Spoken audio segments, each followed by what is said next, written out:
Hello everyone, my name is Rebecca and welcome back to our blind playthrough of Ace Attorney Investigations. Miles Edgeworth, the titular Miles Edgeworth, is in front of us and speaking right now. He is about to elaborate on the reason for Gumshoe's lying, because we've just made, in the last episode, many advances in our understandings of this case, mainly to do with the things that occurred in the hallway outside of the supposed room of the murder. I'm still not sure. I'm not sure yet about much to do with the murder itself, but I was fairly sure about like a lot of the bits and pieces to do with the hallway shenanigans, I suppose. So that's great. We've gotten through most of that now, and I think that we're finally getting to the crux of why we've been going through these details. So let's move forward. What? Here is what I believe to be his reason. From simple observation of the detective's actions and his interactions with Kay, it's obvious the detective was lying for the young girl's sake. And this piece of evidence will show you exactly why. I like to think that he's thinking this to himself just after saying that. Which piece of evidence proves that Detective Gumshoe was lying on account of Kay? Oh, which one?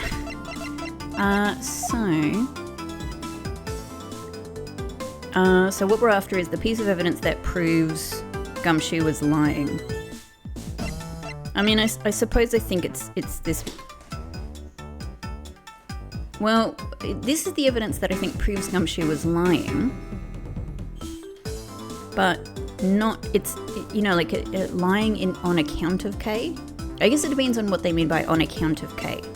Like, are we talking about why he lied for her, or just did he lie for her? If it's to do with the fact that he lied, then I think it's probably this. But if it's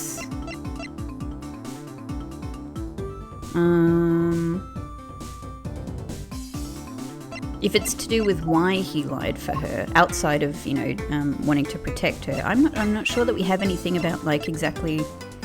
We don't have anything to do with, like, why she was there, you know, or where she went afterwards, particularly. You know, we have the balloon, which is pretty vague. So I'm just going to try this because that was my first thought. It's probably wrong. Maybe it's the balloon. This is that piece of evidence. What are you showing me that for? It doesn't seem to add anything to the conversation. I don't get what you're trying to say with that. What do you like showing it off? What do you just like showing it off? Are you going to give that to me, mister? I don't feel that the court needs to enter that into the court record at this time. I love that little frame of, you know, just real,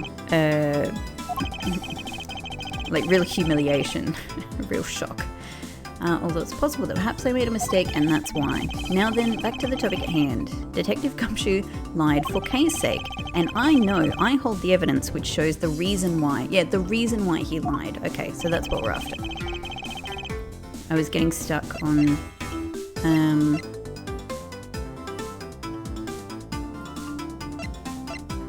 on the phrasing there. Well, still, like, I'm not sure what it is that what I'm pointing to. Bag of blood? Should we just try the balloon? I mean, is it related to one of the promises? Always greet people with a smile, never cry in front of strangers, always try your hardest to learn about things you don't understand. I don't know. I think it's.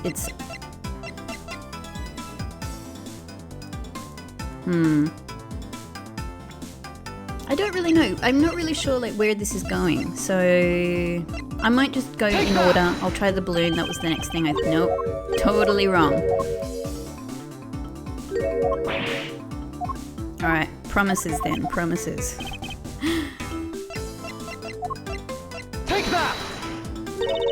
Here we go. Mr. Faraday and Kay's promise notebook. How does this explain anything?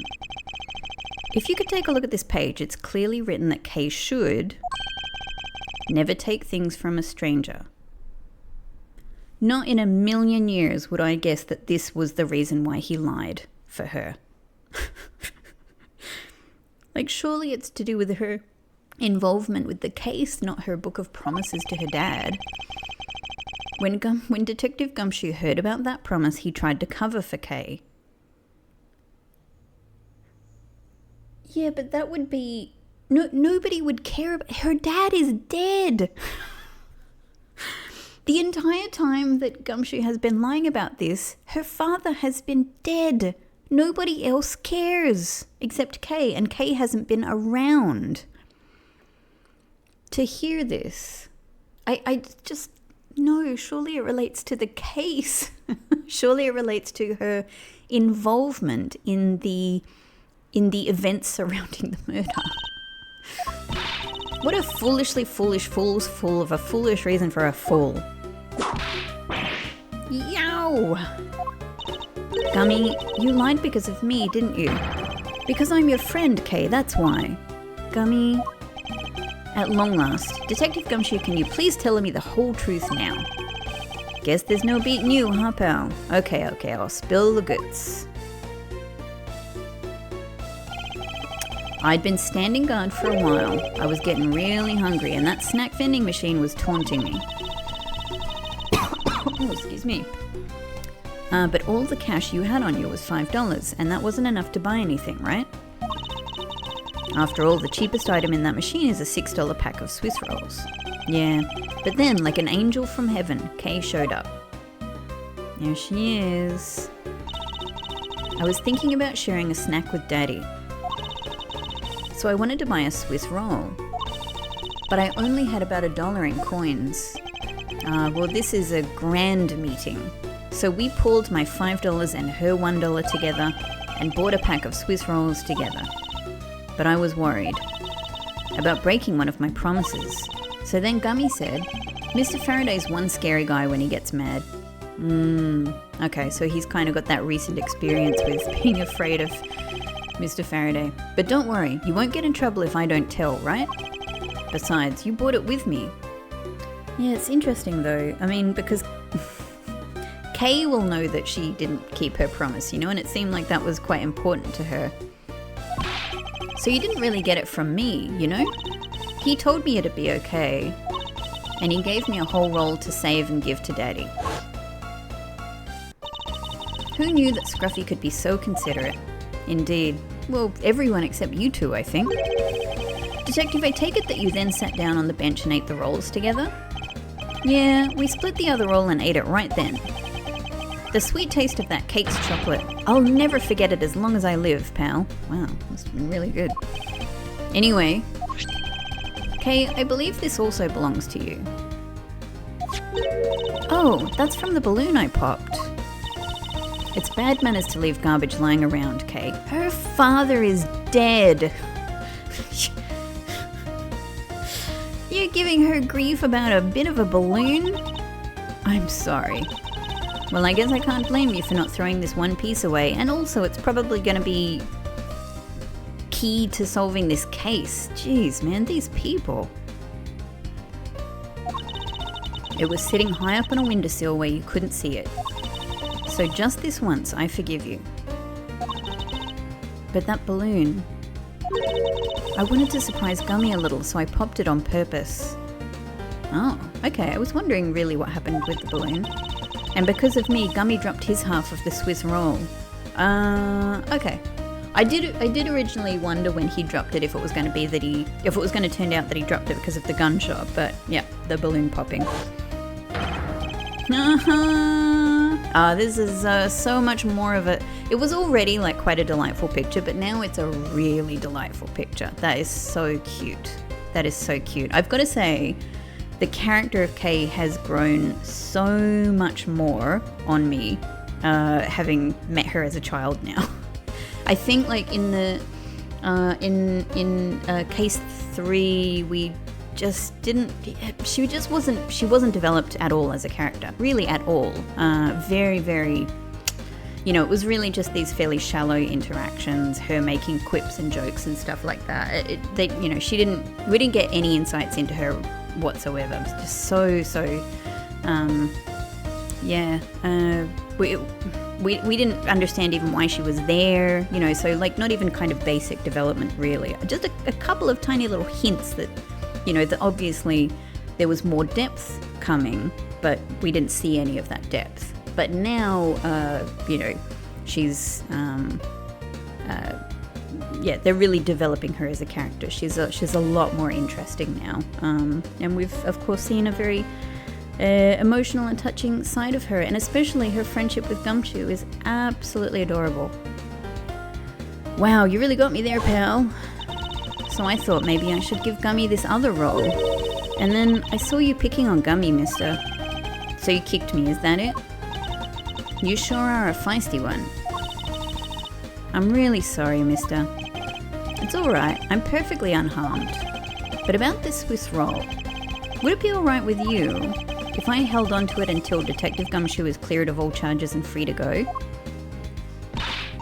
Yeah, sure. Just make sure you give it to Gummy afterwards, okay? Edgeworth, you had better keep this promise. Now then, I believe we have proven beyond the shadow of a doubt that Detective Gumshoe was in the hallway for the entire duration of his duty. Which undeniably proves that Detective Gumshoe could not have committed the double murders.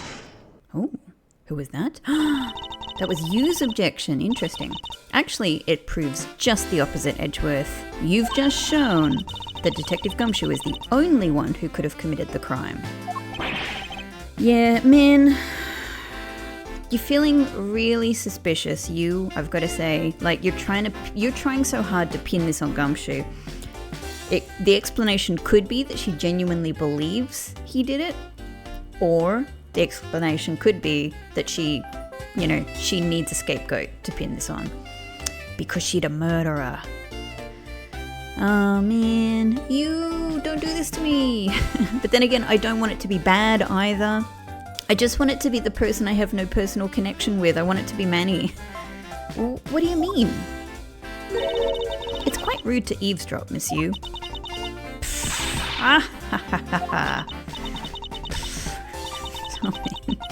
I'm getting lectured on manners by a girl with a penchant for whipping people. What? How dare you talk back with such insolence? You're wrong, lady. Gummy's not the bad guy. Oh, and what have we here? What is a child doing here in the courthouse? That's what I've been asking this whole game. Bailiff, please take this child away. I don't know if that's the proper process.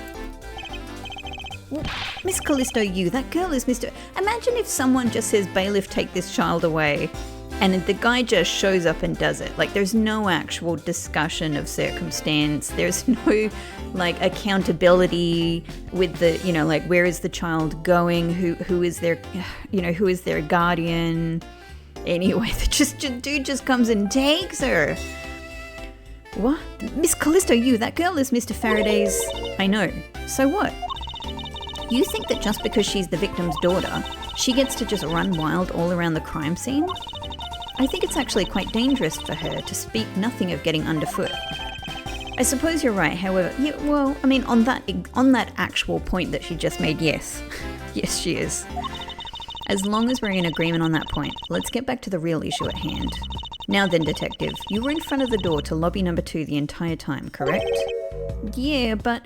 And, look, as much as she's technically correct about what she just said, it's very suspicious that she took the opportunity to get rid of Kay, as quickly as she could, because obviously Kay is in a position to give us very good, potentially very good information that might clear Gumshoe. Yeah, but, you see, isn't it obvious that it could only be the detective? He is the only person who could have gone into lobby number 2 at the time of the murders. I have no counter-argument to that. Don't worry, I've already put in the necessary paperwork for his formal arrest. Oh, thanks, I won't worry then. No, but the investigation is far from over. Oh, that's right. I was going to speak with you about that. Don't you think it's reckless to talk to the suspect out in the open without a guard? I mean, she is the only person who is bringing up proper process here. Possibly in this whole game series. I suppose it is, but you're not meant to say things like that out loud. It's a game. You're not meant to raise those kinds of points, really. Well, as someone with more experience in law than you, allow me to share something. Always keep a good eye on a criminal, or you may regret what comes of your negligence. I'm just kind of having a think about her saying that, as in what experience she might be personally drawing on to say that. Does she feel that she was negligent in some way in the past? I mean, if she is still innocent of the original or this murder, of either of the murders, of any of the murders, because, there were 2 murders this time, she may just genuinely be, like, obviously she has told us she has an agenda. We know, there's a possibility if she genuinely loved her sister and wished that she weren't murdered, as opposed to she murdered her sister because she didn't care about her so much. If she genuinely is, like, trying to find the real murderer, and there's some other complication to her circumstance, etc. I suppose what I'm getting at is maybe one of the things that she is talking about is the fact that the key evidence in the previous, KG8 murder was stolen or something. She feels that she wasn't vigilant enough in that case. Anyway. Oh, Miles, I can't believe you're letting this woman lecture you like this. We let you lecture us all the time. This is unforgivable as a disciple of Von Karma. Down, Tigress. Genuinely funny. Now then, I'll be looking forward to the results of your investigation. I mean, I'm going to go back and forth occasionally just on this theory, but this question of whether she's a genuinely suspicious murderer or whether she's just playing her own game, But she did leave things well alone there pretty quickly. Like, she didn't seem like she was really trying to be too sneaky or controlling, apart from getting rid of Kay. So we're back to square one. Actually, this is our last chance. I can tell that if we fail to solve this case, Detective Gumshoe will be formally charged under all of the circumstantial evidence. Funnily enough, when we have circumstantial evidence in these games, we're never allowed to win the case. But when other people have, like, the shallowest of circumstantial evidence, people go to jail and, get the death penalty. So, I'm just saying. This investigation is not over yet. There is still one location we have yet to inspect. Yes, the room, the other room. It's where Detective Bad and Miss Yu were, allegedly, at the time of the crime. Lobby number 1. To be continued. And we're going to have a quick switch from serious music to light, friendly, refreshing, bubbly music. Thank you, great. Okay. September 10. Look at these two. What an unlikely but possibly adorable pair. Could this be a new friendship? Or is he the murderer who killed her father? I don't know. What is this incredibly overpowering sweet scent? It smells like flowers. I knew the flowers were gonna come back. They didn't tell us about those flowers down there for no reason. So, this just raises, again, I'm not going to go over it again, but this just raises this really tricky thing. Like, it sounded right from the get-go, as soon as we discovered the murders. The obvious thing is the open window, the wind blowing in it. All of our attention is drawn to that window. There are bars on the window. How can this be? How could this murder have occurred? How could the murderer have come into this window or somehow executed the murder through the window, but nevertheless something has been involved here, and they've purposely mentioned these flowers outside that are really distinct. So obviously there's a connection between these, someone moving from this room to that room. I mean, maybe these two somehow executed the murder together. It seems insane, but in this game, who knows, you know? It's because we never see them again, do we? Right? As far as I know, we never see or hear of either of these characters again. And this is one of the reasons why I'm, you know, like, I'm sort of like, well, Gumshoe clearly gets Detective Bad's job at some point. Is it right after this because Detective Bad goes to jail forever? We never see Callisto Yu again after this, as far as I'm aware. Is it because she goes to jail for a murder? I don't know. Hopefully it's for other reasons, because as I've said, I like both of these characters.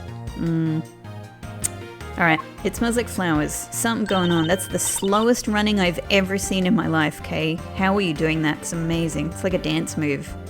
Uncle Bad, is this it? Isn't that Detective Bad and Kay over there? See, this is what I'm hoping. I'm hoping they do have a nice relationship somehow. She calls him Uncle Bad. It looks like she managed to escape the bailiff.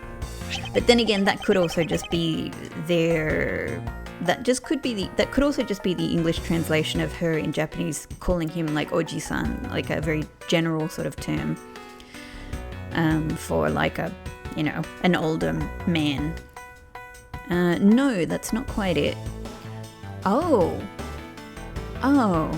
so actually this is perfume and not the flowers outside. Oh, too bad, but it's so pretty. I think you're still a bit too young to be wearing that. But since you found it, I guess I can let you keep it. So, oh, wow. So we're not even, like, you're not even, like, going to consider that this might be evidence? Thanks, I'll treasure it always. Those two seem to get along rather well. Oh, here, I've got something else for you. Yay, thank you, Uncle Bad. Earlier, I ate one of these with Gummy, eating away my feelings of my father just being murdered. Gummy? Oh, you mean Gumshoe. Gummy is... He was trying to be nice to me because I was going to get in trouble. And then he got in trouble because he lied to protect me. Gummy. And somehow I'm more upset about this than my father being dead. I know he didn't kill Daddy. Don't cry. Faraday would be sad if he saw you crying. I'm not crying. God, man, I don't know. I don't think this is the right way to deal with emotions. You might be really setting her up badly in life. I don't think this is healthy. I don't think this is a healthy way to talk to children. Or anybody, you know, in their very genuine grief. Their very genuine and legitimate grief that we should all be understanding of. And allow people to feel. Oh, it's the mister from before and the lady, too. Don't you think it would be a good idea to go home for the time being? You're not involved in the investigation, so it's for the best if you do. She is pretty damn involved, though, everybody.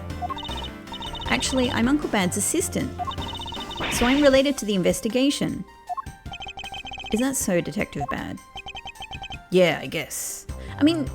I'm feeling a bit better about his prospects because he was pretty cavalier about just letting her have that perfume bottle. He wasn't like, oh, this is suspicious, or not even this is suspicious. He wasn't like worried about evidence. You know, like you would think if he was the murderer, he would be like, oh, you know, like that could get me in trouble in some way. If everybody found out I wear flower perfume. What? You were just scolding us like kids to not mess up the crime scene. And now you're letting this child run free? Why? Very good point, Francisca. People are free to investigate things outside of the actual crime scene. You also had a few things she wanted to look into.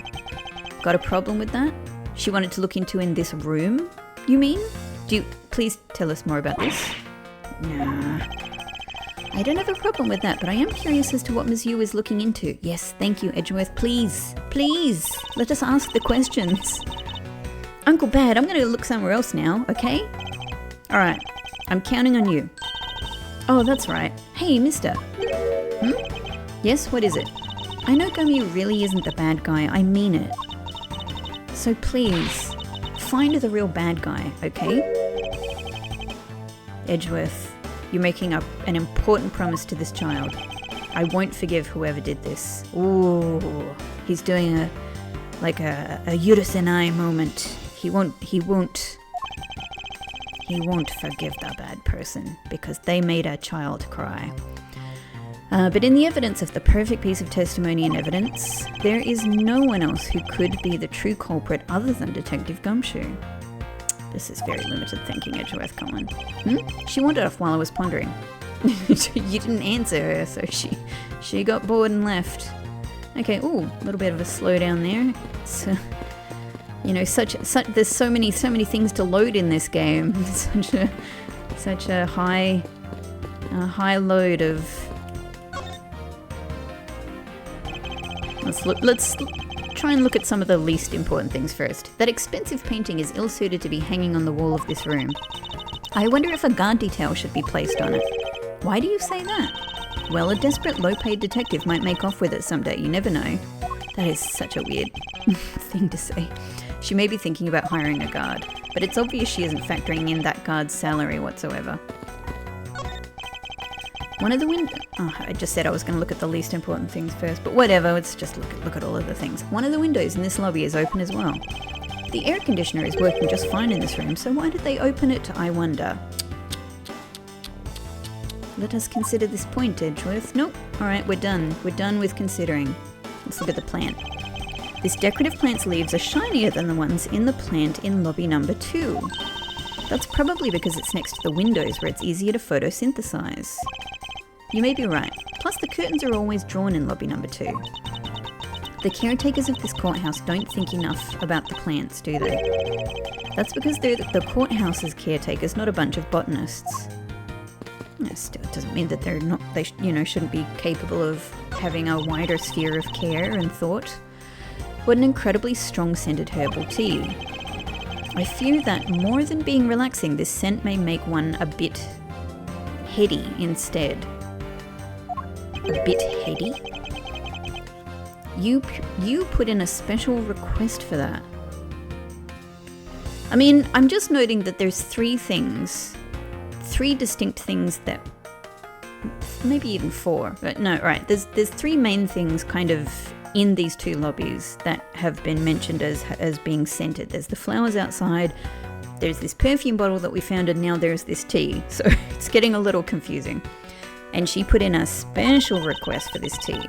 No wonder she's so violent if she's been drinking this stuff the whole time. It's tea! Neither woman should be allowed to comment on this particular topic, ever. We can't look at anything else on the... Oh, we can look at the table. They'll probably talk about how neat it is, so there has clearly not been any kind of struggle in this room. It may not look like much, but I find that ordinary tables like this one are very useful. Again, just such a weird comment to make. I think it's time they bought a new one. I wonder if they'll replace this table if I hit it enough with my whip. A much too heavy-handed method if I ever saw one. I don't know if that's... Sometimes when you look at regular objects in these rooms, the direction the dialogue goes in is baffling. This television is the same model as the one in defendant lobby number 2. Looks like the 2 rooms are basically the same in terms of layout and supplies. Yes. The 2 rooms are basically the same, huh? Yeah, I mean, it's true, but to be honest, I don't know what to make of that. I don't know what to make of that comment at all. Detective Bad, what exactly was Kay searching for? Nothing that concerns you, boy. Oh, and I suppose it has something to do with Kay. Oh, hang on. I wonder if what it is... I was thinking, like, how would the fact that these 2 rooms are similar play a role in the murder? And I was thinking about it in a direct way. You know, like some kind of direct relationship between the rooms or something like that. But actually what it probably is just, it's letting me know that I should look for what's different between the 2 rooms. What's missing in the 2 rooms, perhaps. Oh, and I suppose it has something to do with Kay. It does, because she's Faraday's daughter. Anyway, hurry up and get to the point. I don't have time to waste. I wonder what the deal with the mirror is with him. You know, like these little things that people do. There are these little actions, these little like regular kind of habits and twitches and things that the characters have are usually sort of telling about their personality. It's usually in pretty obvious, ways, the big stereotypical character types. But in his case, I genuinely don't really get what's going on with that mirror. Because he doesn't come across as someone who's obsessed with image or egotistical or, it sounds like he'd rather be left alone. I have something I'd like to confirm with you once again. I don't have anything to say to you. Be that as it may, we still have questions that we need answers to. Now then, first of all, what is the overpowering smell that is permeating this room? Upon entering this room, I thought I was going to suffocate. It's that ultra-strong perfume you wears. She spilled some of it. I was having a bad time of it myself. I didn't think twice and opened the window. But that smell's still there. I mean, that's a really good explanation for why the window is open. Perfume, huh? So the sweet scent in the air is perfume. Well, it's giving off quite a stench. I bet it's some cheap no-name brand. I think if you spilled a bottle of perfume of any kind, it would probably smell pretty bad. It would be an overpowering scent. It's not meant to be smelt in such quantities. She said it's a famous brand from overseas. Oh my god, how could I have been wrong in my in my insight into perfume? It's a knockoff. Yes, definitely a knockoff. No disrespect, but she forced one of those bottles on me. Here, little girl, you can have it. She got hang on a second. She got an expensive bottle of perfume from overseas and she just gave one to you? Detective Bad? Why did she think you wanted an expensive bottle of perfume? That's my question. And I'm now thinking about you looking in the mirror a lot. I was born for a much more expensive and refined perfume. However, seeing as how you just happen to have a spare, I suppose I'll take it. So... that is so suspicious. Why did she just give you a perfume? I mean, if this is not going to have any... if the fact that she gave him this perfume is not going to come up again, you know what I mean? If this is just a way for us to have a version of this perfume bottle, and they're not going to explain it any more than this. I gotta say, I think that there are other more likely scenarios you could have used to give us a perfume bottle rather than, oh, she just gave one to Detective Bad. Miles Edgeworth, you will hold on to this bottle without fail. Why can't she ever be honest about her wants? These two. Okay. Let's use perfume. Perfume given to Bad by you. I mean, they've purposely written that there. Same perfume as the one spilled in lobby number 1. We gotta check this thing out. So now we have the perfume as you wears. Just fantastic. I like to read that as he's genuinely thrilled. He genuinely thinks it's fantastic. Oh, I can't look at it. Okay. Angele.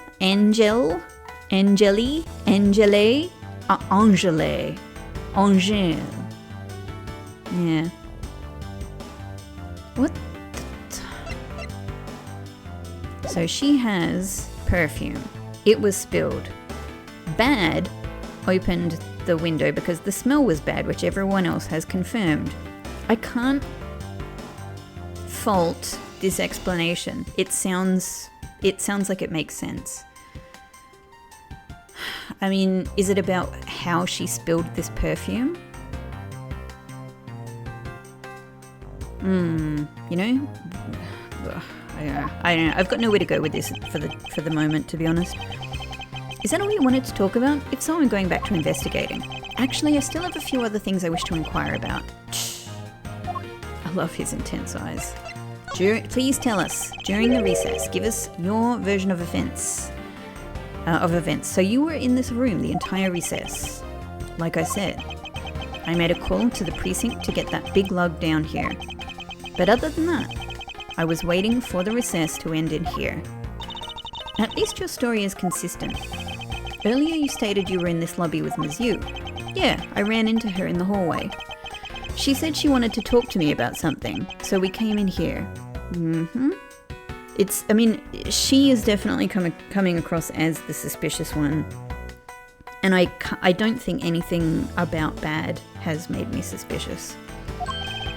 Then what you're saying is that until Detective Gumshoe's arrival, you and Miss Yu were in 2 different locations? Guess I am. Hadn't thought about it at all until now. Interesting. Speaking of that lawyer, she seems to have a great dislike for you. Ugh. Let's see. Ms. Yu is the sister of the victim of the KG8 incident.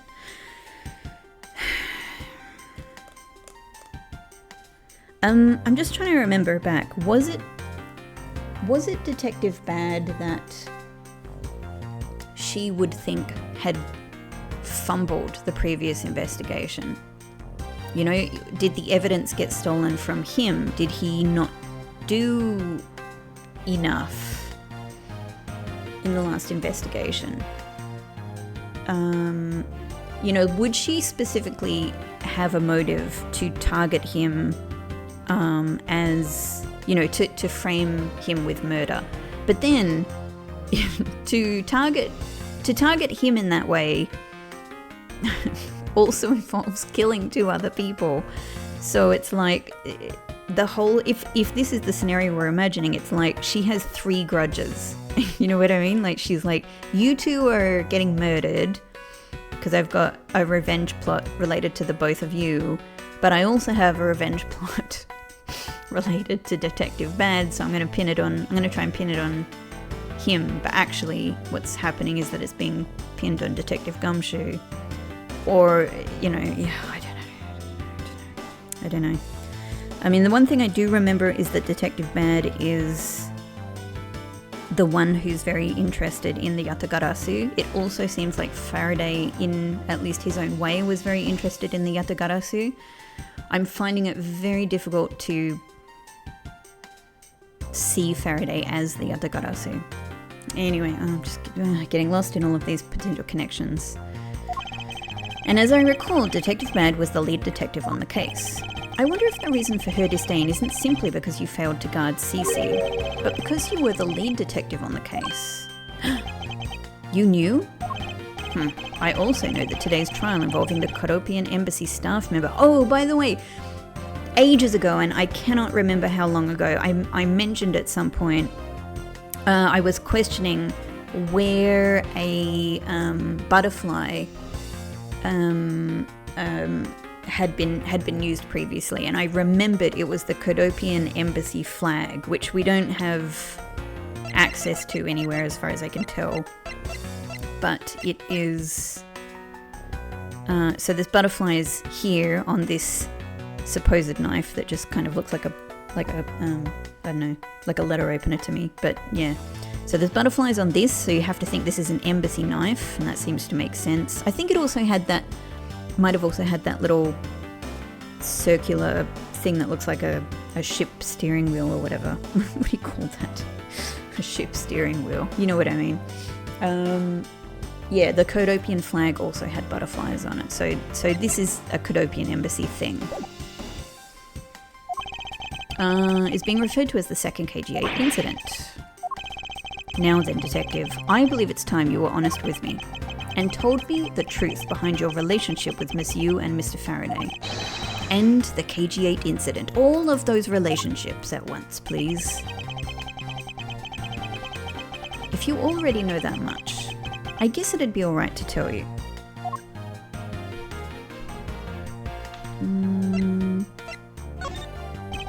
Now then, I'd like to ask you a few questions about the KG8 incident. It's not exactly a happy story. Other than the people who were directly involved, you two will be the first to hear what I'm about to tell.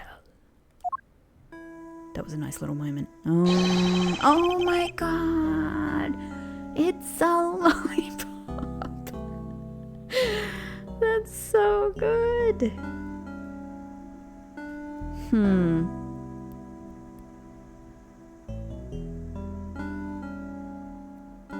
This guy, he's sucking on a lollipop, which is adorable.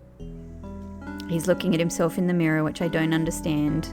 And Ms. Yu gave him some expensive perfume for reasons I cannot fathom. I don't know. I don't know what I'm suggesting here. It's just that there's this guy has interesting dimensions beyond his noir monotone, rough exterior. The honest truth behind the KG8 incident!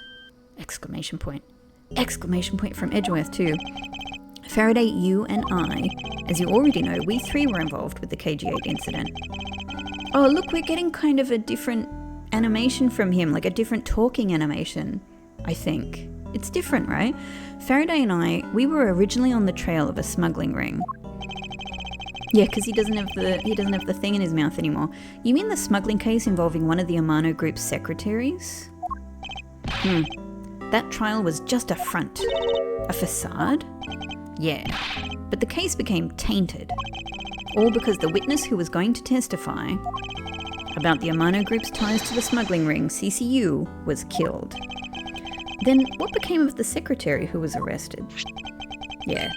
We knew who that was going to be. His name was Colin Devore.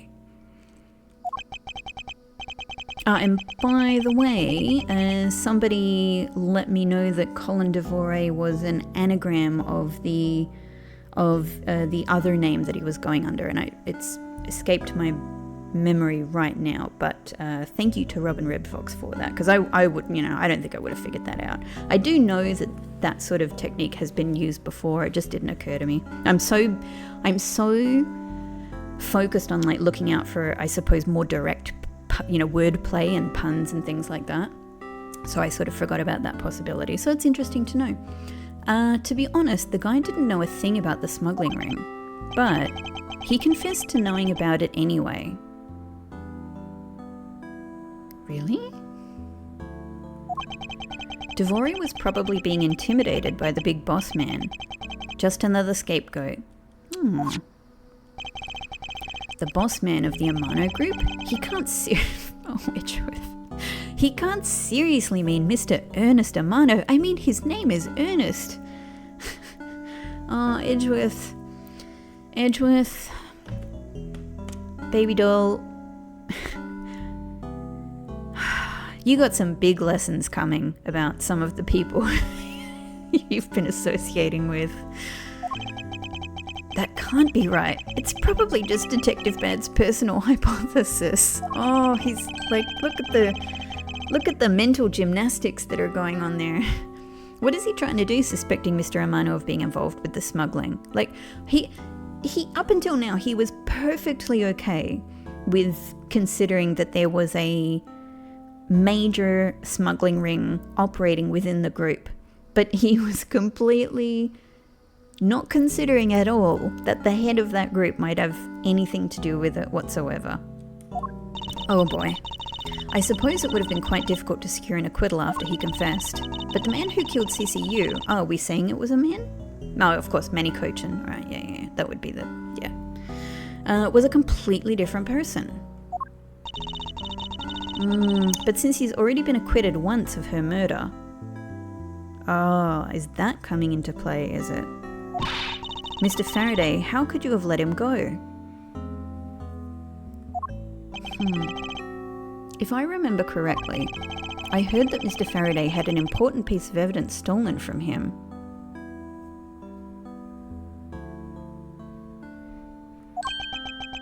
I was just sitting there thinking about the implications of, being acquitted of one murder and how that might play into this second incident.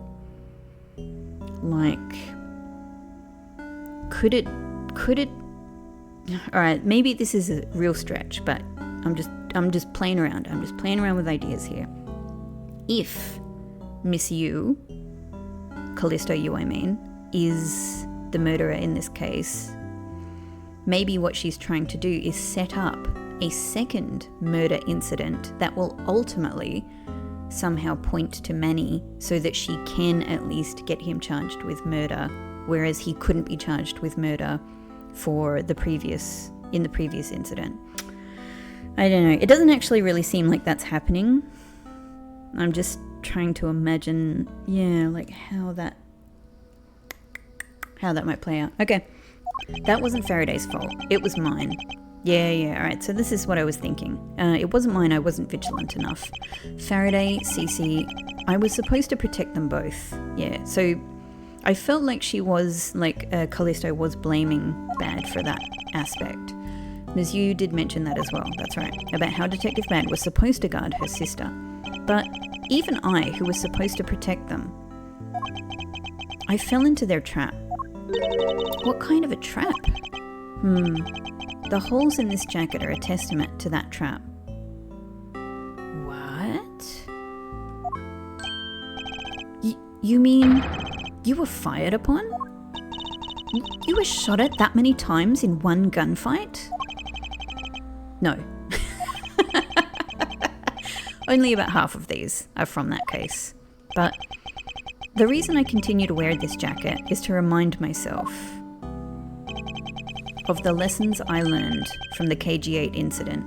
Oh man, I kind of just continuously like him more and more. You know, like he's actually very open about the mistakes he made in the past. He's reflective. I mean, maybe that's what the mirror is. It's just how he's actually quite a reflective person. He purposely wears this thing as a reminder. This is all quite admirable, I think. Hope I won't regret saying that, but I just like him. Everyone, I can't get over it. If he turns out to be the murderer, then so be it. I liked him. I see. I mean, it's the same with Callisto. I like her. She has developed some less likable traits over time. Like the laughing thing is quite annoying. But and I'm still waiting to see how she's going to kind of unfold as a character. But nevertheless, it doesn't change the fact that I immediately liked her an absolute ton, and I still do like her. I still think she's cool. I couldn't protect CCU, and the suspect was found not guilty. We had hit a brick wall as far as the law was concerned. ... And that's when she came to the courtroom, the victim's sister. Again, just because now it's sort of come into play again, I still feel, I've been playing with the possibility of Callisto being the murderer.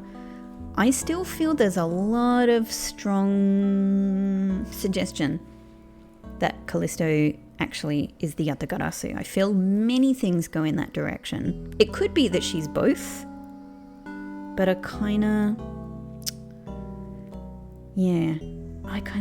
just kind of think she's the Yatagarasu.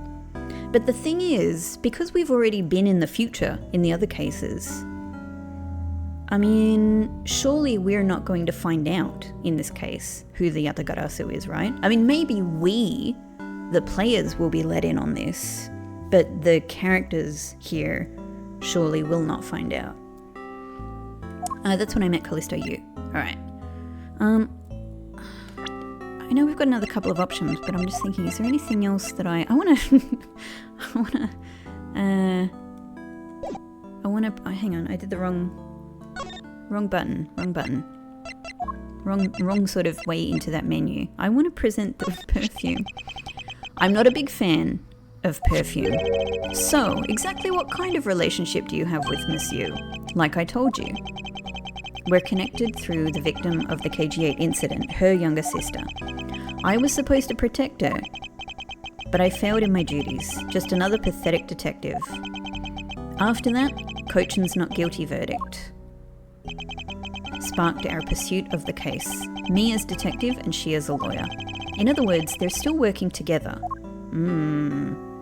That's interesting. What about this? Detective Bad, I'd like to ask you about this piece of evidence. No. He's literally turned away from me. What a narcissist. He'd rather look at his face than the evidence. Don't trust your eyes all the time, little girl. Yes, I'm fairly sure, like, something else is going on here and I don't know what it is. You know, is it like the jacket? Does he have scars on his face? Not that we can see, but I guess maybe they sort of, like, you know, I don't know. Is there something there that reminds him of something, you know? I can see the evidence and keep an eye on the two of you with this mirror. What? Then why didn't you answer? Why don't you answer? Because I've got nothing to say. That's all. It's just a little girl's book of promises from her daddy. Whatever. Understood. Why couldn't he have just said that at the beginning? Alright, that's probably enough. About when you first met Miss Yu. It was on the day the verdict of the KG8 incident was handed down, was it not? Yes. Faraday and we apologised to her from the bottom of our hearts. It was all we could do, but just saying you're sorry won't bring my sister back, she said. And then she gave me a hard slap across the face. Well, she certainly had a lot of self-control to stop at just a slap. If it was me, not even 100 lashes would have been punishment enough. I suppose not. You said it herself. Sorry, I said it myself? That she never wanted to see either of us ever again. But after that, you've seen her many times over, correct? Yeah, Faraday and I, even after the KG8 incident had come to a close, we continued to hunt down the smuggling ring and got involved in a variety of cases. But it was no use. We cracked so many different cases. Sorry, I was going to say skulls. But the result was always the same. We couldn't find the real mastermind behind the ring. Is the ring really that big? I was in the pursuit of the ring. It was in the pursuit of the ring that we met you once again. It was during another trial related to the smuggling ring.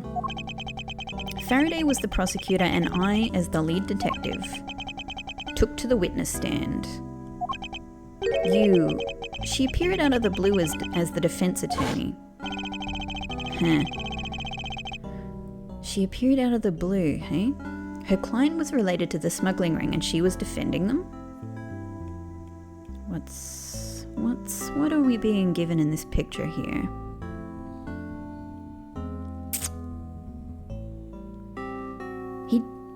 His jacket does appear to have some holes, but fewer holes in it. Bit of a younger face, maybe. Faraday angry. Yeah, and obviously holding this file very conspicuously. Yeah. Yu was pursuing the ring as best she could as a lawyer. I think she defended Rel this time, for the same reason. Come to think of it, Miss Yu did say something to the same effect. I have my own agenda. I'm still on the hunt for leads regarding the KG8 incident, right? And for that you have not a single qualm about defending a known killer? Don't put words in my mouth, I said no such thing. The only way I had to get close to Mr. Rel was to be his lawyer. I had no intention of covering for him, ever. So don't you dare suggest I was going to. It doesn't matter what her reason is. Helping a criminal is just despicable. Man, these people. You're so naive, little girl. Yet you work in the legal system. Like, prosecutors or defenders, you're going to be helping criminals at some point. Like, you're not always going to make the right guess about people. I could have stolen this lollipop from you. That's how naive you are. How dare you insult the daughter of a Von Karma. Just like, it's funny that she refers to herself as the daughter of a Von Karma. She is a Von Karma, you know? She's not just the daughter of a Von Karma, she is a Von Karma. Anyway, just like us, you felt that she had hit the limit of what the law could do. That's all. The law is merely a tool. There's no limit to it. There is no limit to it, only the skill of the craftsman. You two are still too young, but one day you will know what I mean. But enough sidetracking. What matters is that we met you again. Not you. in pursuit of the smuggling ring. That's all. So what was your relation to Mr. Faraday? You even seem to know Kay fairly well. I met him when he was a rookie prosecutor, known him ever since. And Kay, I've known her since the day she was born. Faraday and I, we cracked quite a few cases together. But you two seem to have made no progress at all in the Yatagarasu case. Are we saying nothing at all? Did we touch a nerve? I only have one thing to say to you. No one knew more about the Yatagarasu than me and Faraday. That's why I was called upon to testify in today's trial. To prove that Rel was not the real Yatagarasu. So, it does indeed sound like... Yeah, okay. It's sounding more and more possible that actually both of them, Rel and Faraday, were killed to actually... potentially to stop them revealing the real identity of the Yatagarasu, who may very well be Callisto. Which I would have done if he hadn't turned around and accused Faraday. After the accusation, I was asked to testify, but this time to prove or disprove the accusation. But I guess I won't be doing that either. I sense that there's more to this statement than meets the eye. Perhaps a bit more digging into the Yatagarasu is what's necessary. Yes, please. You claim to know much about the Yatagarasu. Would you care to share what you know with me? What you two should be looking for right now is proof of murderous intent towards Faraday and Rel. I agree, which is exactly why I'm asking you about the Yatagarasu. What? The KG8 incident and this second KG8 incident, both of these cases are tied to the smuggling ring. And in both of these cases, the witness who was to testify about the ring was murdered. However, there is one point in which they differ, and that is the presence or absence of the great thief Yatagarasu. Mr. Rel claimed to be the Yatagarasu. However, in the middle of the trial, he suddenly declared Mr. Faraday to be the real Yatagarasu. I still don't know what's going on with this. I wonder if Rel... I don't know. I wonder if Rel first used the Yatagarasu...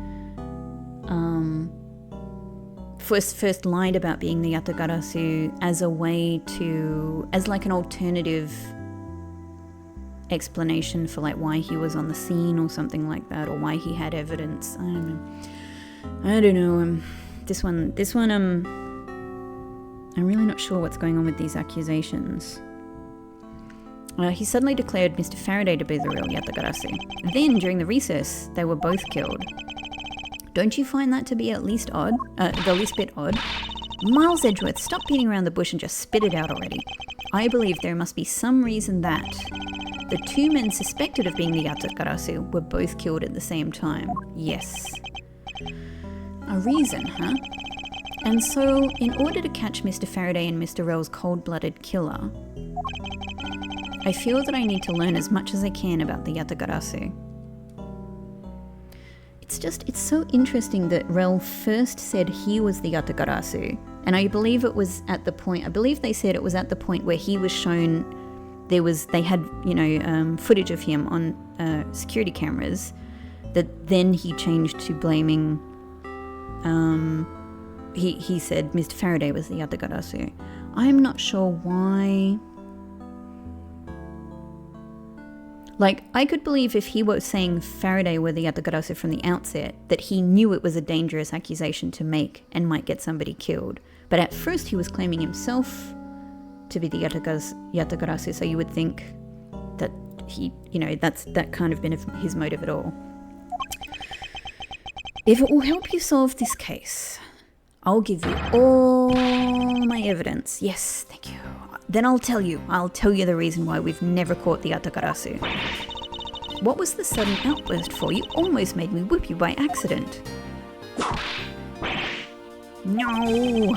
It still accidentally whipped me anyway. There are 3 main reasons why the Yatagarasu will always be one step ahead. First, they are in the legal system. The Yatagarasu will always know the exact location of the target object. Second, the Yatagarasu will always know exactly how to disarm the security system. Yes. Third, the Yatagarasu doesn't leave a single shred of evidence behind ever. I see. So these are the Yatagarasu's special traits. Sounds like an incredibly elusive thief. The Yatagarasu has never been caught on tape, never tries to draw anyone's attention, and would never do something as lowbrow as commit murder. That's how I knew that Rel wasn't the real Yatagarasu right away. But you can't use that sort of logic on its own to prove that he wasn't. Listen, little girl. I'm not done talking yet. Yeah. What's different about this time was that evidence related to the smuggling ring was sent to the police, and the sender was none other than the one who infiltrated the Kodopian embassy. The Yatagarasu. The Yatagarasu sent the evidence. I mean, I guess they normally send it to the media to make it public, isn't that right? Until now, the Yatagarasu would always publicize any corrupt dealings through the mass media. But not this time. The evidence this time was something only Faraday and I, and a select few others knew about. Alright, so I do think in this case, Faraday might have been a false Yatagarasu, because he said that line, hey, there's some other ways to get things done, So he's probably going, I'm going to do what the Yatagarasu does. I'm going to go and get this evidence outside of legal means, and I'm going to send it to the police directly. So obviously he's not following the same pattern as the Yatagarasu, but he's doing something using the Yatagarasu's approach and maybe even trying to make it look like it was the Yatagarasu. And so maybe that's why Rel, at least what we can say was his reason for blaming Faraday when he changed, is that he saw Faraday there and was like, that's the Yatagarasu.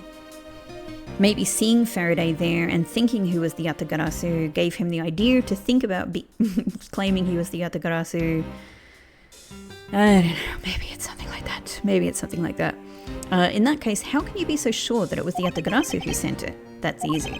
A special card that only the Yatagarasu uses and that nobody else could have constructed through a regular card printing service was attached. That's how I can be so sure. And just what sort of card is it? Here, take a look at this article. Because it's even published here, clearly somebody how could anyone take this design and get their own version of this card printed? It's impossible. Impossible, I tell you. Whenever the Yatagarasu wants to publicize something, a white card is sent along with the stolen information. It's on plain, regular paper, like most cards are made out of. But when we questioned Rel about what was sent along with the white card, Rel had no idea what it was. And that's how Detective Bad knew that Mr. Rel was a phony. Thank you very much. I have a much better understanding of the Yatagarasu now. But we could ask him more things, right? We could ask him more things as well. Excuse me, Mr. Edgeworth. Yes? His Honour would like to transfer the evidence from today's trial over to you. So if you could please head over to the courtroom, it'd be much appreciated, sir. Understood. I'll be there shortly. Detective Bad, what does the law mean to you? I think this guy would have complicated feelings on the law, I've got to say. Finding the answer to that question is the only reason I'm still alive. Wow. It's a bit of a devastating answer. I became a prosecutor to find the answer to that question myself, and to play a part in ensuring that all criminals everywhere are found guilty at once. by my hand. I've got a lot of work to do. Cool. Back in courtroom number 3. Oh, it's you, Mr. Edgeworth. Oh my god, are we actually going to be a part of a court case now? Are we actually going to play a part in a trial? Oh, it's Hugh, Mr. Edgeworth. It appears that His Honour is still a bit dispirited. For the first time today, I experienced what it's like to stand at the witness stand. I now have a greater appreciation for just how hard it is to give testimony. Oh, this is a really important experience for you then. Well, there's no reason for you to be all depressed about it, Your Honour. As a judge, no one expects you to think about anything other than the verdict. I don't think that's true, Francisca. Francisca, there is no need to further depress His Honour. But I'm not trying to, Miles. Your Honour. He's given up. This guy's given up. Your Honour, I've come to collect the evidence that was to be transferred to me. In 1 week's time, this guy is going to be running a cafe somewhere. He's going to have a little crepe shop in his neighbourhood, you know? He's out. He's not here anymore. Your Honour, I've come to collect the evidence that was to be transferred to me. Your Honour, the evidence? Your Honour! Oh, you! Yes, can I help you? This guy is lost. I'd like to collect the evidence now, sir. Your Honour, do you think you could stay focused long enough to at least do your job? Yes, I'm sorry.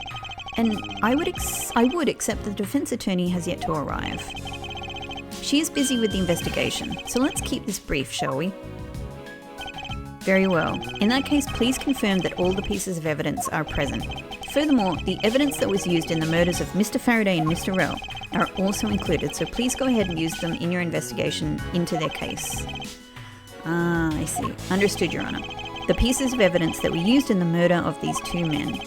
This could be a very good chance for me to find new leads regarding the case. Oh, that was a nice little, whatever bit of music you call that. Again, I'm not very musically minded and don't know all of the proper terms, but you know what I mean? When the music kind of, whatever that is, that was very nice. Cool. Well, I'm going to have to leave this episode here. Oh, nice drums, everybody. I really like this. I like this track. Yeah, a lot of new revelations. So let's take a look at this evidence in the next episode. Thank you so much for watching, and as always, it would be really wonderful if you were inclined to give the video a like and to give the channel a subscribe if you're interested. And otherwise, I will see you in the next episode. Thank you so much for being a part of this playthrough, and I will see you then.